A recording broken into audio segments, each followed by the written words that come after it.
Hello guys, ito na pala yung part 2 ng vlog natin dito sa Thailand. Ito na yung day 2. So, kasama na sa package yung pinunta namin.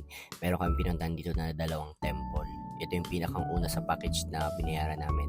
Pagkadating namin sa unang temple, ay hindi na kami nagpatumpik-tumpik pa kasi may 10 minutes lang para matapos namin to kasi marami pa kami pupuntahan. Grabe, dati sa vlog ko lang nakikita to or sa TV. Meron palang ganito kalaking rebulto nila. So, napakaganda. Siyempre, outfit check muna tayo guys bago tayo pumasok sa loob. Pagkapasok ko nga, ito nga pala yung bumuwad sa akin. Grabe, sobrang laki pala talaga niya.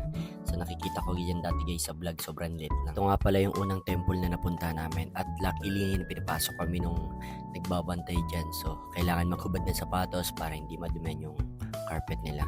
So hindi ko alam kung paano magbigay ng respect dito sa ganyan. Pagkapasok ko nga, ito na agad yung bumuwad sa akin. Sobrang nagustuhan ko kasi first time ko lang makapasok sa ganito. Buti na lang talaga pinapasok kami ni kuya yung nakabantay dito.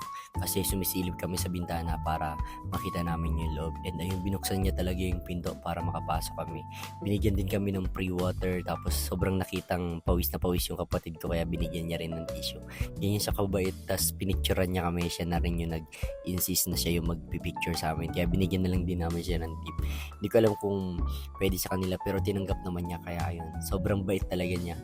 Kaya ayun, kung gusto niyo pumunta dito, hanapin niyo na lang siya. Kasi ayun, i-assist talaga kayo hanggang loob. Tapos may sinasabi siya kaso nga lang hindi lang namin maintindihan kasi nga hindi siya marunong mag-English. And ito na pala yung second temple.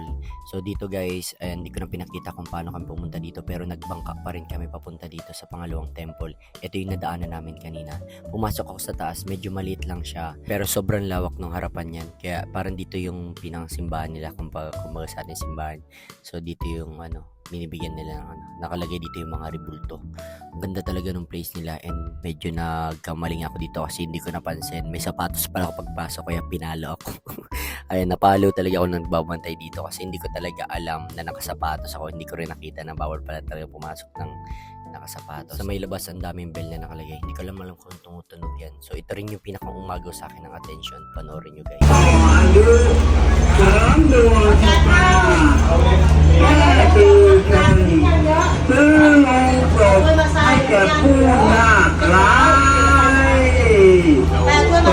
Kami sa second temple, ayan, bumalik na agad kami sa bangka para makapunta kami dun sa elephant ride.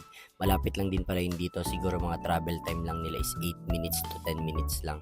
So abangan nyo guys yung video natin abangan nyo sa next video yung elephant ride natin para makita nyo kung paano. Yun lang, bye bye!